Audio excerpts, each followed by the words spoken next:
இப்பவும் சொல்றேன், திருப்பரங்குன்றத்திலிருந்து இங்க இருக்கிற எல்லா ஊர்களையும் திராவிட இயக்கம் இல்லைன்னா வழிபாட்டுரிய இந்துக்களுக்கு கிடையாதுங்க. இந்த பாஜக வாங்கி கொடுத்துச்சு.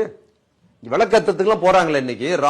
ரவிக்குமார்னு ஒருத்தர் இவ்வளவு சவடாலா பேசுறாரு, அவரெல்லாம் கோயில் வாசல்ல விட மாட்டாங்க. அதை யார் போராடி வாங்கி கொடுத்தது? இன்னைக்கு போய் கோயில்ல போய் விளக்கேற்ற உரிமைன்னு சொல்றீங்க. இதே திருச்செந்தூர் முருகன் கோயில் அறுபடை வீடுகள்ல முக்கியமான வீடு. அங்க 75 ஆண்டுகள் 80 ஆண்டுகளுக்கு முன்னால் ஒரு போர்டு வச்சிருந்தாங்க தெரியுமா உங்களுக்கு? என்ன போர்டு தெரியுமா? கோயில்லங்க, இங்க பள்ளர் பறையர் சாணார் சக்கிலியர் நுழைய தடைன்னு போர்டு வச்சிருந்தாங்க. நான் போட்டு நான் மரியாதையா சொல்றேன், அவன் இன்னும் போட்டு வச்சிருந்தான் போர்டு. இந்த போர்டு இருந்ததுங்க, உள்ள வரக்கூடாதுன்னு. கோயிலுக்குள்ள வழிபாட்டு உரிமை, அர்ச்சகரா போறது இல்ல, வழிபடுறதுக்கே அனுமதி கிடையாது. பச்சை தமிழர்களை பச்சை தமிழ் கடவுள் உள்ளவே விடல.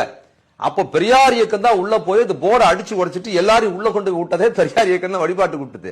இன்னைக்கு இவங்க என்ன பண்றாங்கன்னா, நாசமா போட்டோம் திராவிட இயக்கம்னு சொல்றாங்க. நீ நாசமா போன்னு பக்தியா சொல்வதற்கான ரைட்ஸ் உனக்கு வாங்கி கொடுத்தது திராவிட இயக்கமும் பெரியாரும் திமுக தான் வாங்கி கொடுத்துருக்கு.